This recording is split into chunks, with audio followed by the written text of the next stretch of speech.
Blue star ஃபிலிம்ல நானும் ஒரு பார்ட்டா இருக்கிறது ஹாப்பி. பிகாஸ் நீலம் ப்ரொடக்ஷன்ஸோட மூவினா எப்படி இருக்குன்னு உங்களுக்கு தெரியும். ஸோ இந்த ஒரு நல்ல ஃபிலிம்ல என்னையும் ஒரு பார்ட்டாக்குன டைரக்டர் ரஞ்சித் சாருக்கும், லெமன் லீஃப் கிரியேஷன்ஸ் அவங்களுக்கும் நன்றி. இந்த படத்துக்குள்ள நான் வர்றதுக்கு காரணமே டைரக்டர் ஜெயும் ரைட்டர் தமிழும் தான். அவங்க தான் பேசி பேசி இந்த பொண்ணு அது ஒரு சின்ன ரோல் தாம்மா, ஆனா அந்த பொண்ணு அப்படிமா இப்படிமா இதை பண்ணணும், இதை பண்றதுக்கு நாங்க ஒரு ஸ்பெஷல் பர்சனை தேடிக்கிட்டு இருக்கோம் அப்படின்லாம் சொல்லி ஒரு பெருசா எதோ பேசி பண்ண வச்சுட்டாங்க.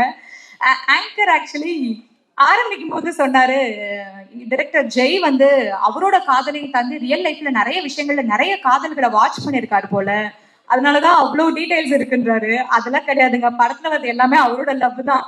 நானுமே அவரோட ஒன் ஆஃப் த காதலியா தான் பெர்ஃபார்ம் பண்ணிருக்கேன். நீங்க படத்துல பாக்குற எல்லா லவ்மே அவரோட தான் ஆக்சுவலி. ஸோ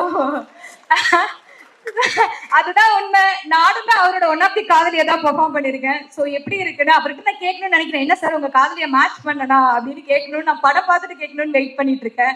ஸோ ஹாப்பியா இருக்கு இந்த ஃபிலிம்ல இருக்கிறது. அண்ட் நீங்க ஊடக நண்பர்கள், உங்களோட ரெவ்யூஸ் வந்து நிறைய விஷயங்களை மாற்றும், நிறைய பேரோட லைஃபை சேஞ்ச் பண்ணும். ஸோ நல்ல படம் பிடிக்கும் உங்களுக்கு. ஆல்ரெடி சாங்ஸ்லாம் சூப்பர் டூப்பர் ஹிட் ஆயிருக்கு. ஸோ நல்ல ரெவ்யூஸ் கொடுங்க. அண்ட் அசோக் செல்வன், கீர்த்திக் எல்லாம் இந்த ஃபிலிம் ஒரு கரியர்ல ரொம்ப நல்ல படமா இருக்கணும்னு நான் விஷ் பண்றேன். அதே போல எஸ்பெஷலி டைரக்டர் ஜெய், சாந்த்னு, பிருத்வி அவ்வளோ ஹார்ட் ஒர்க் பண்ணியிருக்காங்க. இன்னும் நிறைய ஆர்டிஸ்ட், எனக்கு நிறைய பேர் கூட காம்பினேஷன்ஸ் இல்லை, அதனால எனக்கு தெரியல. மற்றபடி இந்த படத்துல இருக்க எல்லாருக்குமே இந்த படம் வந்து ஒரு நல்ல ஒரு லைஃப் சேஞ்சிங் மொமெண்டா இருக்கணும்னு நான் விஷ் பண்றேன். Thank you so much.